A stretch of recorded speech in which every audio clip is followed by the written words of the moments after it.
be seated. We are about to begin our session titled Towards a Better Pakistan, Screenings of Short Films followed by Award Ceremony.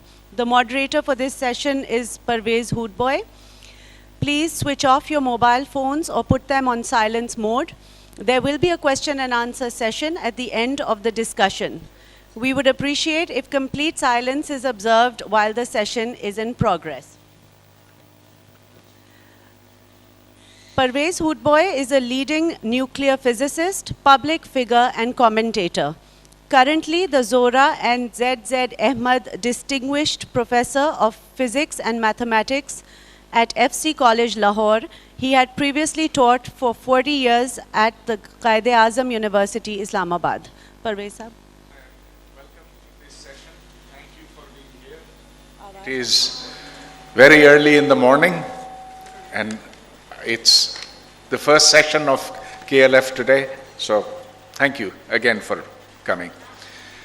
This session has been made possible because of the Iqbal Ahmed Center for Public Education, which is based in Islamabad.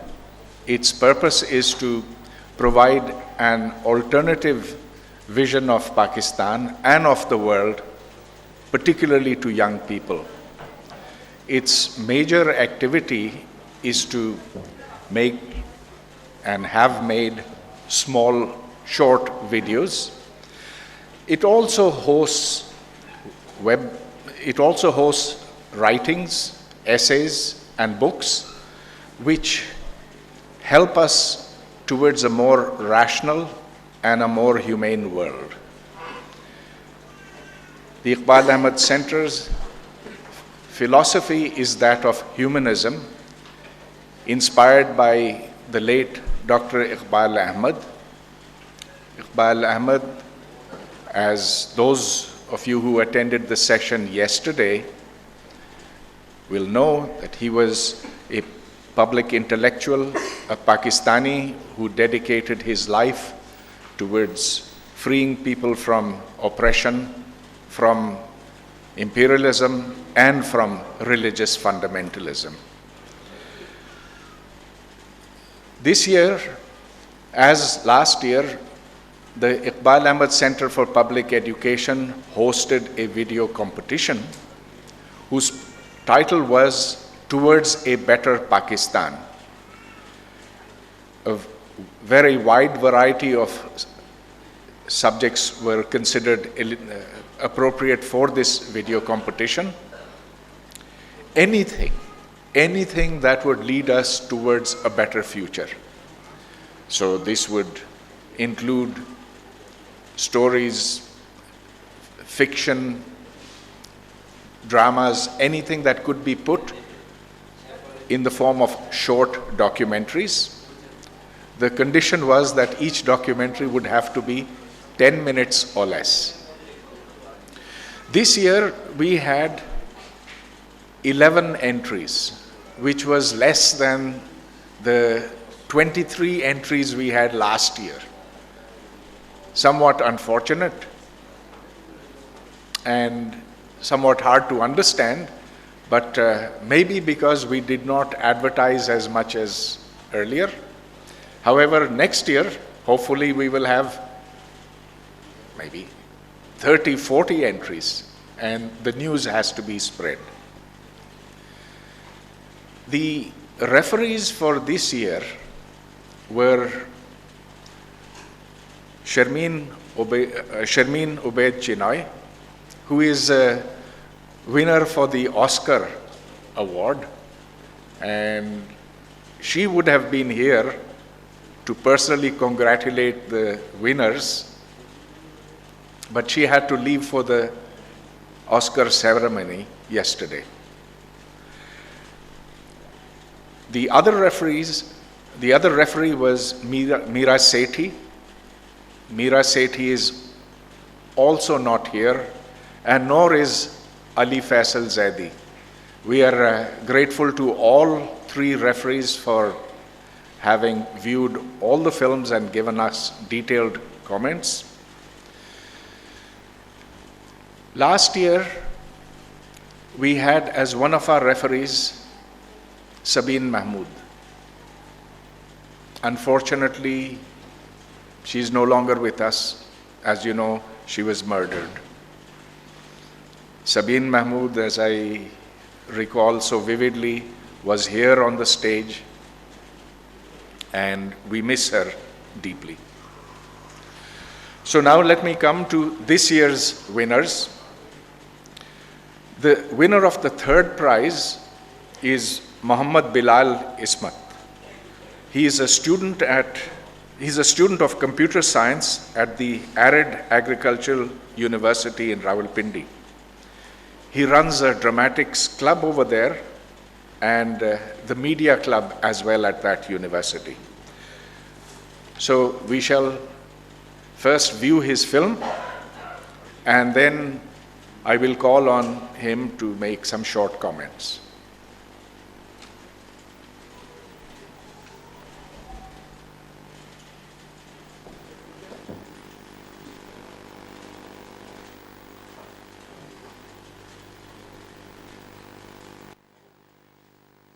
Pakistan ہمارا ملک جسے بنے 68 برس بیت چکے ہیں، لیکن آج بھی 60% سے زائد عوام پاورٹی لائن سے نیچے زندگی بسر کر رہے ہیں۔ اس ملک کی دولت کا بہت بڑا حصہ چند خاندانوں کی ملکیت ہے، جبکہ دیگر کروڑوں عوام زندگی کی ناؤ کو پار لگانے کے لیے دن رات تگودو کر رہے ہیں۔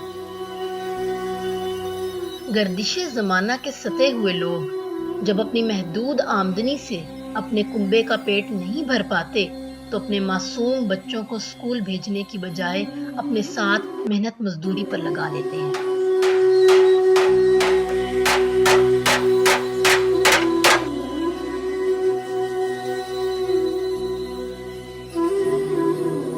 وہ بچے جنہیں مکتب گاہوں سے علم کے موتی سمیٹنا تھے، وہ کچرے کے ڈھیروں سے اپنا رزق تلاش کر رہے ہیں۔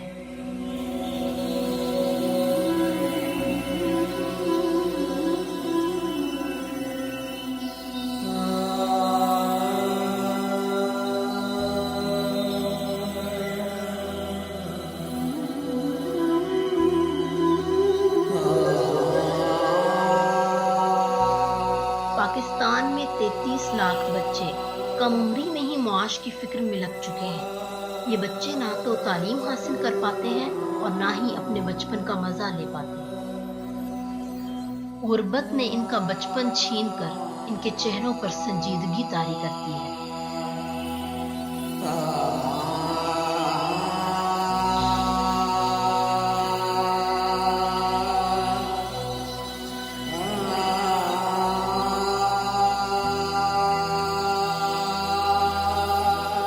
جن بچوں نے اپنے ہاتھوں سے علم کی شمع روشن کرنا تھی، ان کے پھول جیسے ہاتھ کالک سے رنگے ہوئے ہیں۔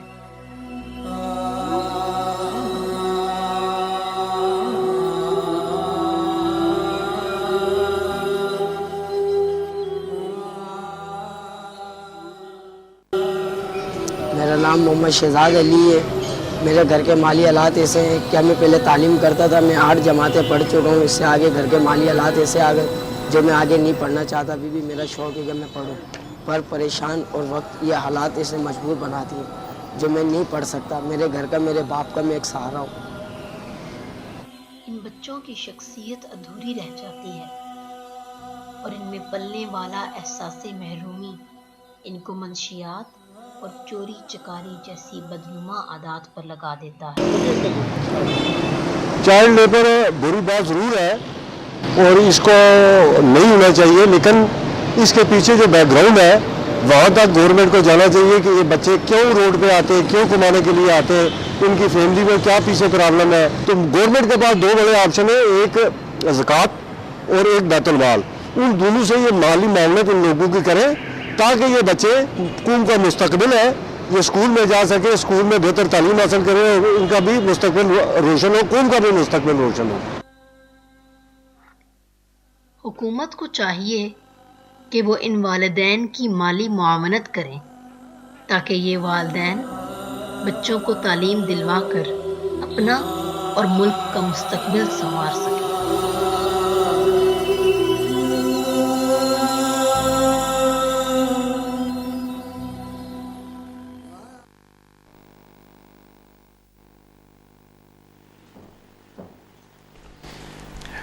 اب میں بلال عصمت سے گزارش کروں گا کہ وہ آ کر ہمیں یہ بتائے کہ انہوں نے یہ فلم کیوں بنائی, کیسے بنائی, یہ فن کہاں کیسے سیکھا, اور یہ موضوع آپ نے کیوں چنا. آئیے بلال.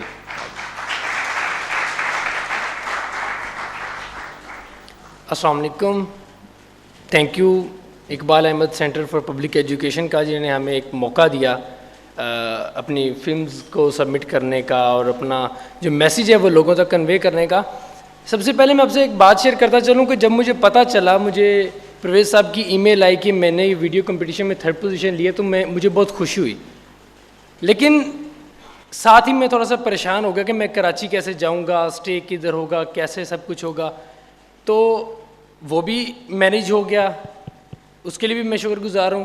لیکن اسی طرح جب ہمارے ملک کے جو غریب گھرانے ہیں ان میں جب بچے پیدا ہوتے ہیں تو پہلے تو وہ خوشی مناتے ہیں, لیکن بعد میں وہ پریشان ہو جاتے ہیں کہ ان کی پڑھائی لکھائی کے اخراجات کیسے کیے جائیں گے, اور جو دیگر ان کی ضروریات زندگی کے اخراجات ہیں وہ کیسے کیے جائیں گے. تو ہمارے پاکستان کی جو موسٹلی جو عوام ہے وہ غربت کی لکیر یعنی کہ پاورٹی لائن پر سے نیچے زندگی بسر کر رہی ہے. تو اصل میں ہوتا یوں ہے کہ جب پیرنٹس کے پاس زندگی بسر کرنے کے لیے اتنے اخراجات نہیں ہوتے, بچوں پر خرچ کرنے کے بجائے وہ ان کو اپنے ساتھ کام پر لگا لیتے ہیں, اور بچے جو ہے وہ روز کام کرتے ہیں اور شام کو 100-200 روپے لے آتے ہیں. اور یہی بچے جو ہمارے پاکستان کا فیوچر ہیں, اگر یہ بچے نہیں پڑھیں گے تو پاکستان کا جو مستقبل ہے وہ کبھی بھی برائٹ نہیں ہو سکتا. تو میں نے فلم اس لیے بنانا سٹارٹ کی کیونکہ میں سمجھتا ہوں کہ I want to use cinema for social change. Cinema ایک بہت اچھا میڈیم ہے جسے ہم سوشل چینج کے لیے یوز کر سکتے ہیں, لوگوں میں اویئرنیس پیدا کرنے کے لیے یوز کر سکتے ہیں, لوگوں تک اپنا میسیج کنوے کرنے کے لیے یوز کر سکتے ہیں. اور یہی ریزن ہے جو میں سوشل ایشوز پر ڈاکومنٹری فلمز بنا رہا ہوں, انشاءاللہ آگے بھی بناؤں گا, اور جتنے بھی سوشل ایشوز ہیں ان کو لوگوں تک پہنچانے کے لیے, اپنا میسیج کنوے کرنے کے لیے میں سینما کو اور ڈاکومنٹری فلمز کو یوز کروں گا. Thank you very much. جائیے ٹھہرے تھوڑی. آپ ایک زرعی یونیورسٹی کے اسٹوڈنٹ ہیں, تو آپ کو کیسے شوق پیدا ہوا فلموں کا, اور یہ فن آپ نے کیسے سیکھا, کس سے سیکھا؟ تھوڑی روشنی ڈالیں اس کے اوپر. سر ایکچولی میں بلونگ کرتا ہوں اکاڑا سے. تو ابھی ہم ریسنٹلی اسلام آباد شفٹ ہو گئے ہیں. مجھے بچپن سے اسکول میں پرفارم کیا کرتا تھا, تھیٹر اور ایکٹنگ کا بہت شوق تھا. لیکن جیسا کہ آپ جانتے ہیں کہ ساری ہماری جو انڈسٹری ہے, فلم انڈسٹری, ڈرامہ انڈسٹری, یا تو اس کراچی میں ہے یا لاہور میں. تو مجھے ایسا ادھر اسلام آباد میں چانس نہیں ملا. تو میں نے کہا کیوں بجائے اس کے کہ میں کراچی جاؤں یا انڈسٹری کا انتظار کروں کہ جہاں انڈسٹری میں وہاں جاؤں, میں یہاں پر کیوں نہ اپنے طور پر کام سٹارٹ کر لوں. تو دیٹس دا ریزن کہ میں نے فلم میکنگ سٹارٹ کی. اور ایسا میری اسٹڈی نہیں ہے فلم میکنگ سے ریلیٹڈ, میں کمپیوٹر سائنس کا اسٹوڈنٹ ہوں. لیکن پھر بھی جو سینئرز ہیں ادھر جو پی ٹی وی میں کام کرتے ہیں ان سے میں گائیڈ لائن لیتا ہوں. میرے فادر, میرے بڑے بھائی, وہ مجھے سپورٹ کرتے ہیں. میں نیٹ سے ان چیزوں کی اسٹڈی کرتا ہوں, ہیلپ لیتا ہوں. اور جب بھی کوئی میں کام سٹارٹ کرتا ہوں تو میں ساتھ ہی ساتھ جو ہمارے سینئر آرٹسٹ ہیں ادھر اسلام آباد کے, ان سے میں گائیڈ لائن لیتا ہوں. بعد میں آپ سے سوال جواب, تمام پرائز ونر سے سوال جواب ہوں گے, لیکن ایک سوال میں آپ سے کرنا چاہتا ہوں. اس ویڈیو میں آپ نے کہا کہ حکومت کی ذمہ داری بنتی ہے کہ ان تمام غریب بچوں کا خیال رکھے. جی سر. لیکن آپ نے والدین کو بری کر دیا اپنی ذمہ داری سے. تو کیا والدین کو اتنے زیادہ بچے پیدا کرنے چاہیے جن کا یہ خیال نہیں رکھ سکتے؟ سر ایکچولی والدین کو بری نہیں کیا. والدین کے گھر جب بچہ پیدا ہوتا ہے تو وہ خوش ہوتے ہیں, لیکن اس کے بعد ان کے پاس اخراجات نہیں ہیں کہ ان کو پڑھا سکیں. ہر فادر, ہر مدر یہ چاہتی ہے کہ ان کا بچہ پڑھے لکھے اور ایک اچھا اس کا مستقبل ہو, اس کا بھی اور پاکستان کا بھی. لیکن ان کے پاس اتنے اخراجات نہیں کہ وہ ان کو پڑھا سکیں, تو تبھی وہ ان کو کام پر لگا دیتے ہیں. That's the reason. ٹھیک, بہت شکریہ. اب میں دعوت دیتا ہوں ماریا رباب صاحبہ کو. ماریا رباب چیف ایگزیکٹو آفیسر ہیں میڈیا 6 کی. یہ اسلام آباد میں ایک ڈیجیٹل میڈیا پروڈکشن ہاؤس ہے اور ماریہ رباب ایک عرصے سے ریڈیو پاکستان میں اینکر کا کام بھی کرتی رہی ہیں. انہوں نے جو فلم بنائی ہے پہلے ہم وہ فلم دیکھیں گے, اس کے بعد پھر میں آپ کو یہاں آنے کی دعوت دوں گا.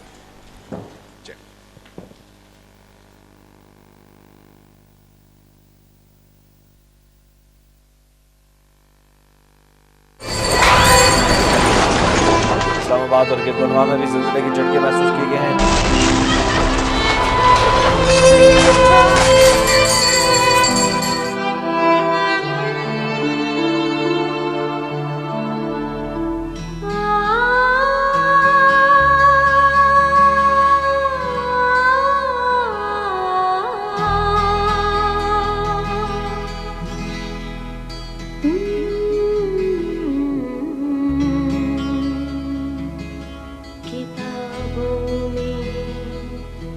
بسی خوشبو کی مانند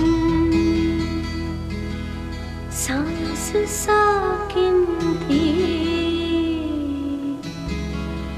بہت سے انکہے لفظوں سے تصویریں بناتے تھے. کبھی ہم خوبصورت تھے,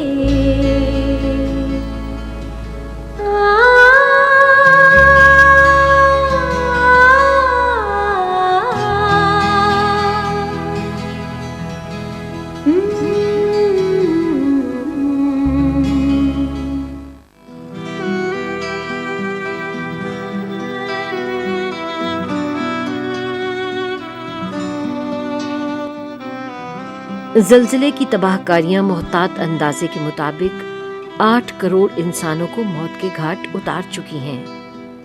ملبے کے ڈھیر سے ہر بار ایک سوال برآمد ہوا, آخر یہ زلزلے کیوں آتے ہیں؟ سوال کے جواب کے لیے خداوندان ایمان و عقائد نے پہل کی, شاید اس لیے کہ اسباب پہ انہیں زیادہ دیر سوچنا نہیں پڑتا. خارج میں ایک خدا موجود ہے, سارا ملبہ اس کے سر ڈال دیجئے. اس عمل میں وقت ہی کتنا لگتا ہے. مسیحی راہبوں نے کہا, انسان کی بدعمالیاں جب بڑھ جائیں تو خداوند تنبیہ کے لیے زمین کو جھنجھوڑ دیتا ہے. سائبیریا کے قدیم باشندوں نے کہا, زمین کا بوجھ ایک طاقتور برفانی کتے نے اٹھا رکھا ہے. جب وہ بالوں پر سے برف جھاڑتا ہے تو زمین پر لرزہ طاری ہوتا ہے. ہندوستان کے قدیم پیشواؤں نے کہا, بکری نے اس زمین کو ایک سینگ پر اٹھا رکھا ہے. جب وہ تھک کر سینگ بدلتی ہے تو زمین میں خوفناک جنبش پیدا ہوتی ہے. ریڈ انڈینز نے کہا, یہ زمین ایک چھپکلی کی پشت پر دھری ہے. جب وہ پہلو بدلتی ہے تو زمین کانپ جاتی ہے. گزرتا ہوا وقت قدرت کے سربستہ رازوں سے پردہ سرکاتا گیا. پھر سائنسی کرشمہ سازیوں نے سبھی قدیم تصورات کو پامال کر دیا. مگر قرآن پہ ایمان رکھنے والے پیشوا آج بھی بربادیوں کا الزام ایک مسلمان کے اعمال پہ دھرتے ہیں. فرماتے ہیں, زلزلے اور سیلاب خدا کا عذاب ہے, اور یہ کہ انسان پر جو مصیبت آتی ہے وہ اس کے اپنے ہاتھوں اسے پہنچتی ہے. اگر ایسا ہے تو چلیے قرآن سے پوچھ کر دیکھتے ہیں.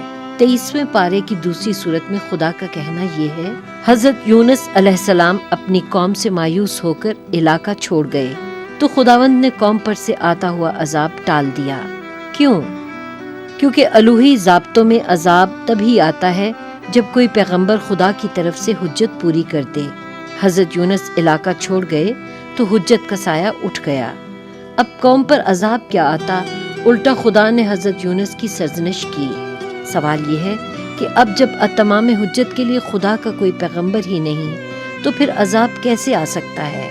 اور پھر نبی مہربان کے اس فرمان عالی شان کا کیا مطلب ہے کہ میری امت پر پچھلی امتوں کی طرح عذاب نہیں آئے گا؟ یہ نیا زمانہ ہے, اس کے راگ و ساز الگ ہیں.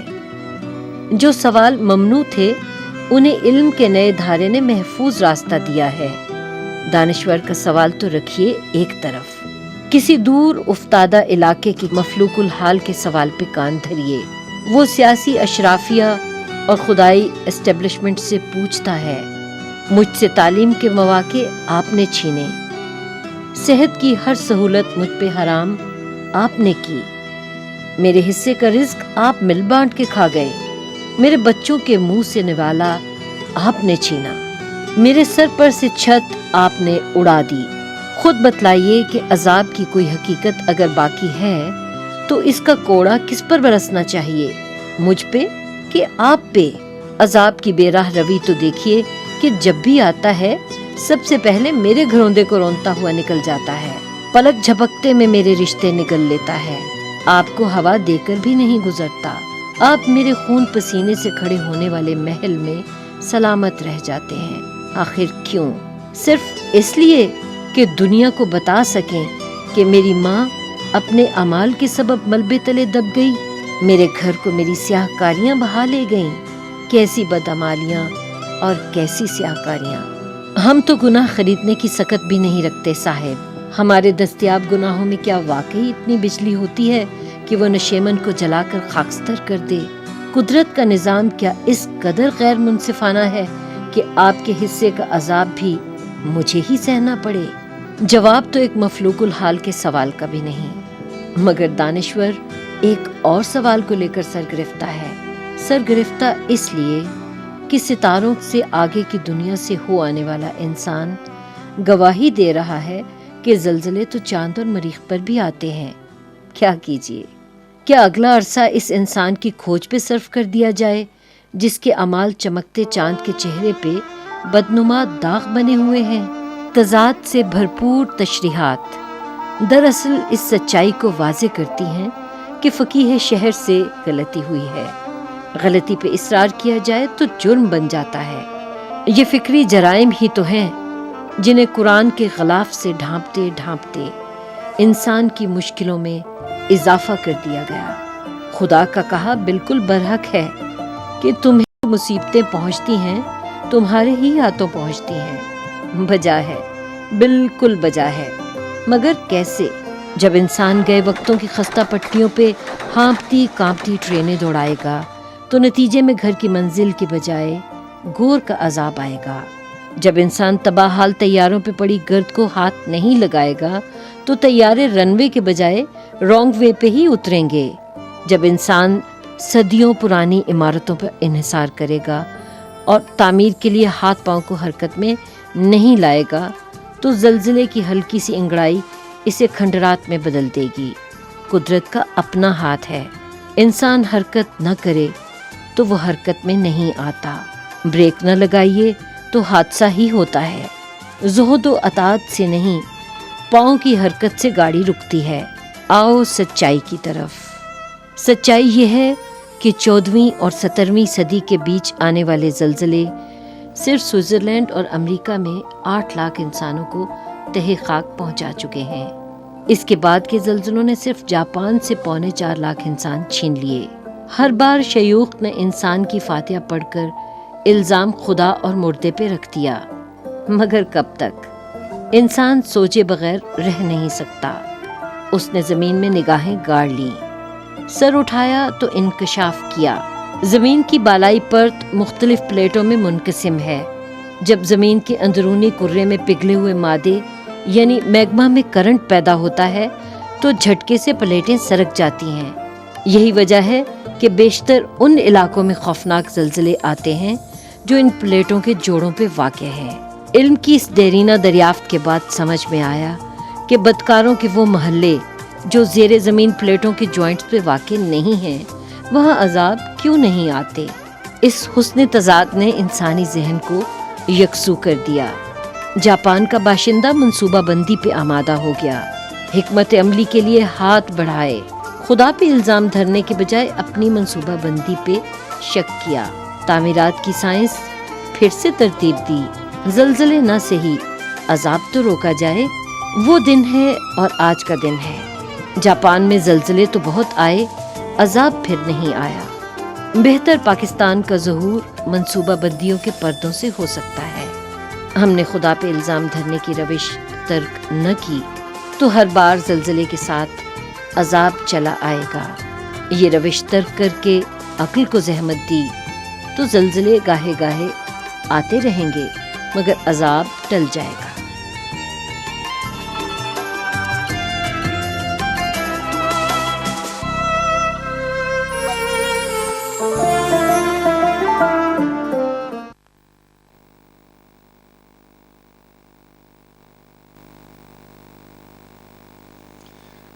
میں ماریہ رباب کو مبارکباد پیش کرتا ہوں کہ انہوں نے ایک اتنا اہم موضوع کا انتخاب کیا، اور اب دعوت دیتا ہوں کہ وہ آ کر ہمیں بتائیں اس فلم کے بارے میں.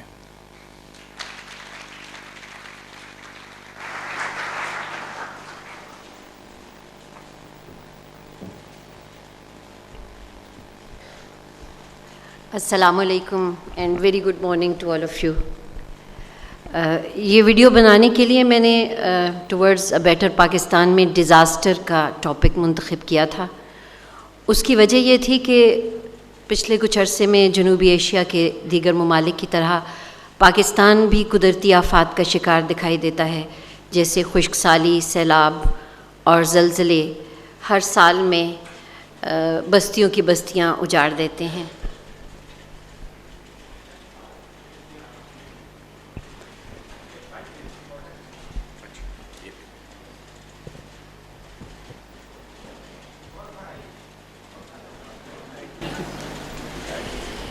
تو کہنا یہ تھا کہ چونکہ زلزلوں کی وجہ سے جب بہت زیادہ نقصان ہوتا ہے، لوگ فوری طور پر امدادی کارروائیوں میں مصروف ہوتے ہیں، فلاحی تنظیمیں آگے آتی ہیں، اور گورنمنٹ جو ہے وہ معاشی بدحالی کا رونا روتے ہوئے کہہ دیتی ہے، عالمی امداد کے لیے اپیل کرتی ہے، افواج پاکستان کو مدد کے لیے بلایا جاتا ہے.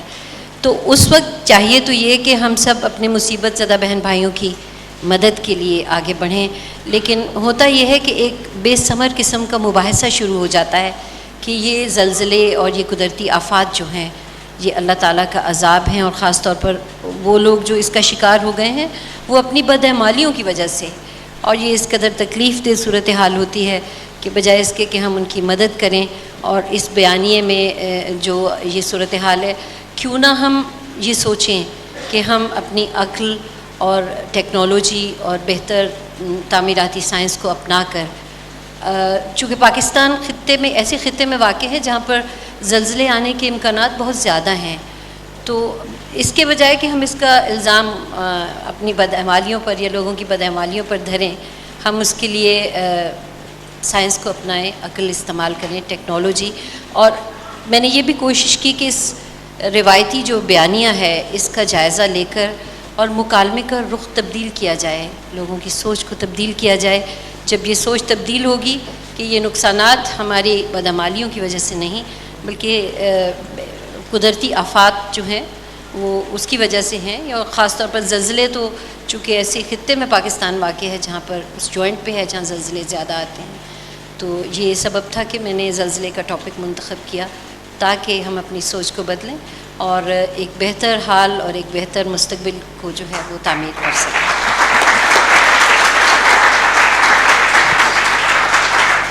اور میں شکریہ ادا کرنا چاہتی ہوں Iqbal Ahmed centre for public education کا، جنہوں نے یہ کانٹیسٹ کروایا، اور اس عزت افزائی کے لیے میں ان کا بہت شکر گزار ہوں. پرویز صاحب کا بہت شکریہ ادا کرتی ہوں. ایسے مواقع چونکہ ایسی ڈاکومنٹریز جو کسی کاز کے لیے بنتی ہیں عام طور پر خریدی نہیں جاتی، ان کو ویو کروانے کے لیے ہمارے پاس سوشل میڈیا ایک پاورفل میڈیم ہے، اور بلاگز ہیں جن کے اوپر ہم ان کو دکھا سکتے ہیں.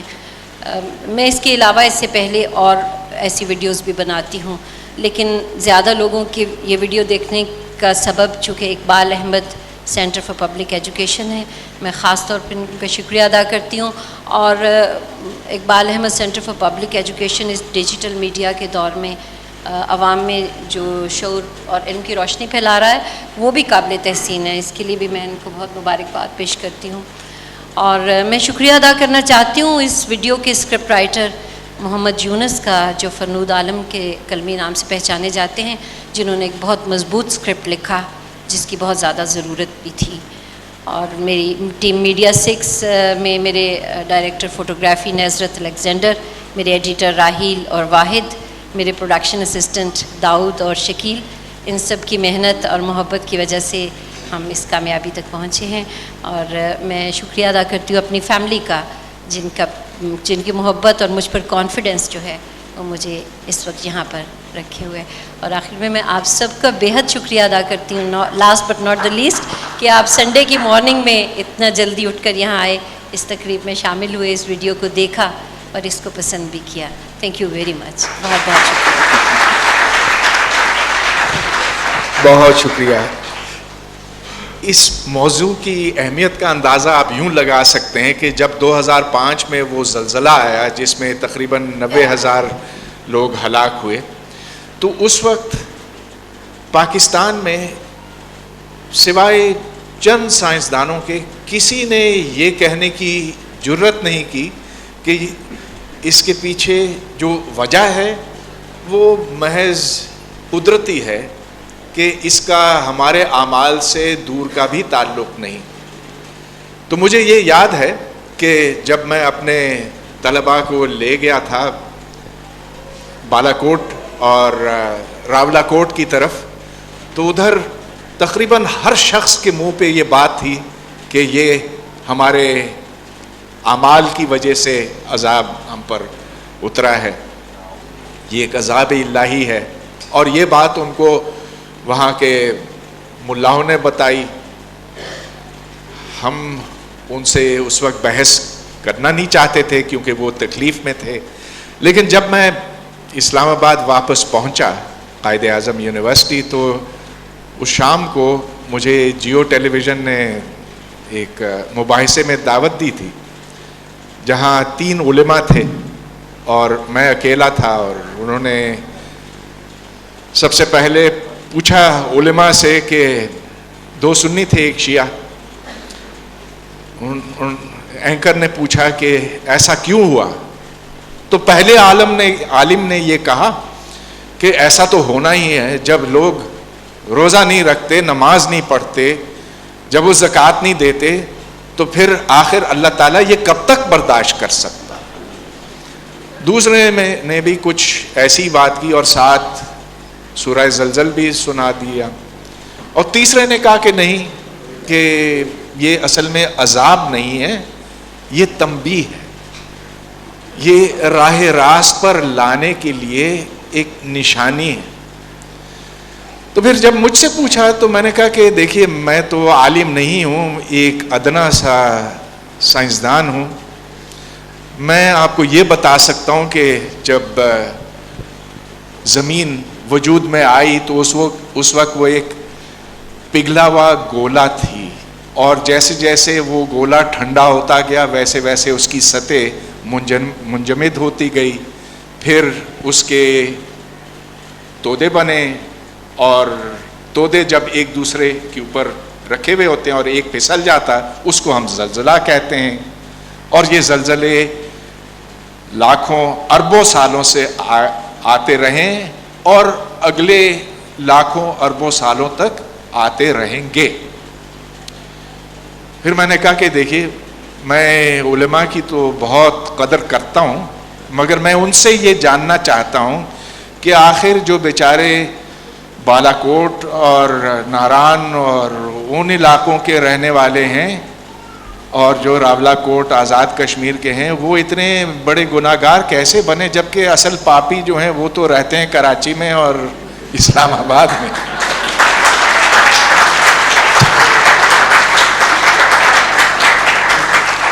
تو انہوں نے کہا کہ ان کی باری بھی آئے گی. تو میں نے پوچھا کہ جاپان میں جیسا کہ ماریا کی فلم میں آپ نے دیکھا بہت اونچی اونچی عمارتیں ہیں، ادھر جتنے لوگ ٹوکیو میں رہتے ہیں وہ کراچی سے بھی زیادہ ہیں. ادھر زلزلے اس شدت کے آتے ہیں کہ اگر وہ پاکستان میں آئیں تو وہ پورا شہر منہدم ہو جائے، لیکن وہاں 80 85 100 لوگ مرتے ہیں جبکہ یہاں لاکھ لوگ مر چکے ہیں. خیر پھر میں نے کہا کہ آخری سوال علماء کرام سے میرا یہ ہے کہ اگر یہ عذاب ہم پر اس لیے آتا ہے کہ ہم براہ راست سے ہٹ گئے. تو ذرا مجھے یہ سمجھائیں کہ آخر چاند کے اوپر زلزلے کیوں آتے ہیں؟ اب اس پہ وہ تھوڑے سے پریشان ہو گئے کیونکہ انہیں پتہ نہیں تھا کہ آخر چاند پر زلزلے آتے بھی ہیں کہ نہیں. اس وقت اینکر نے بریک کال کر دی اور یہ معاملہ رفع دفع ہو گیا تو بچ نکلے. ماریہ صاحبہ بہت شکریہ آپ کا، آپ نے ایک بڑے اہم مسئلے کے اوپر انگلی رکھی. بہت شکریہ.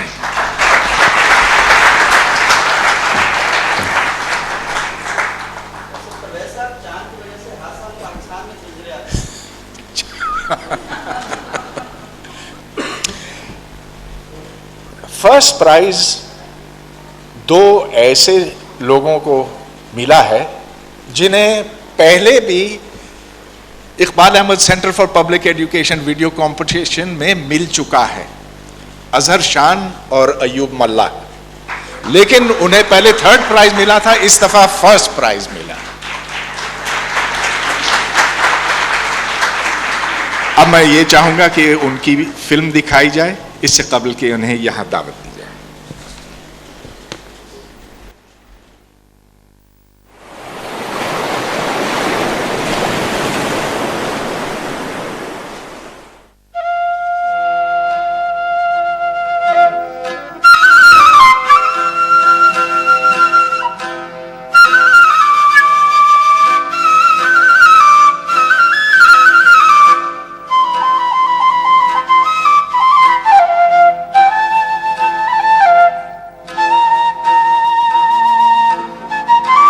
کائنات میں موجود ہر شے ایک دوسرے سے منسلک ہوتی ہے اور سمندر قدرت کی طرف سے ہمارے لیے ایک عظیم تحفہ ہے.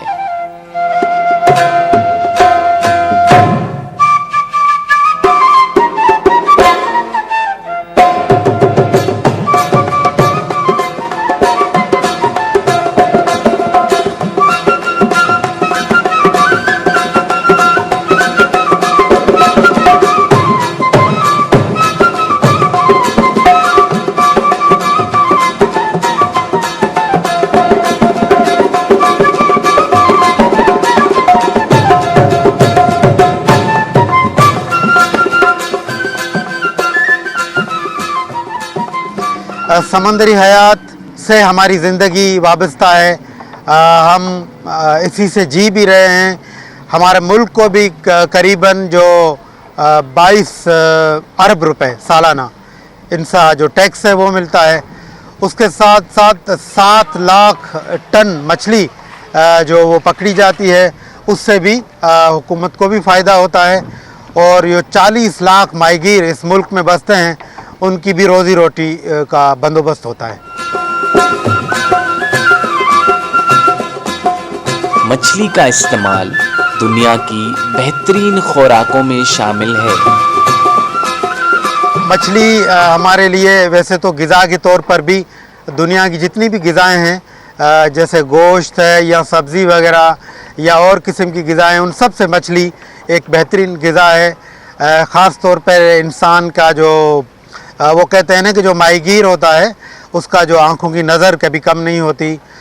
جسم میں بھی مختلف جو بیماریاں ہوتی ہیں تو مچھلی کا تیل اس کے لیے استعمال ہوتا ہے.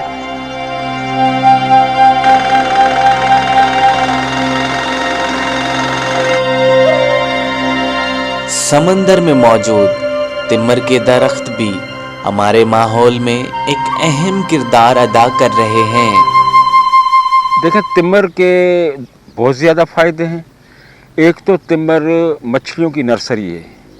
تقریباً میرے اندازے کے مطابق 32 ایسی اسپیچ ہیں مچھلیوں کی جو تمر کی جڑوں سے خوراک حاصل کرتی ہیں. اس کے بعد دوسری جو اس کی اہم بات جو ہے وہ یہ ہے کہ جو سمندر کا کٹاؤ ہے، جو زمین کو سمندر کاٹتا ہے، اس کی جڑیں جو ہیں وہ اس طرح ایک دوسرے سے مل جاتی ہیں کہ اس کٹاؤ کو روکتی ہیں. اور سب سے جو اہم بات یہ ہے کہ وہ ہمارے شہر کو آکسیجن بھی پرووائڈ کرتا ہے. اور میں سمجھتا ہوں کہ اگر یہ آکسیجن پیسوں پہ خریدنی پڑے تو کوئی افورڈ نہیں کر سکتا.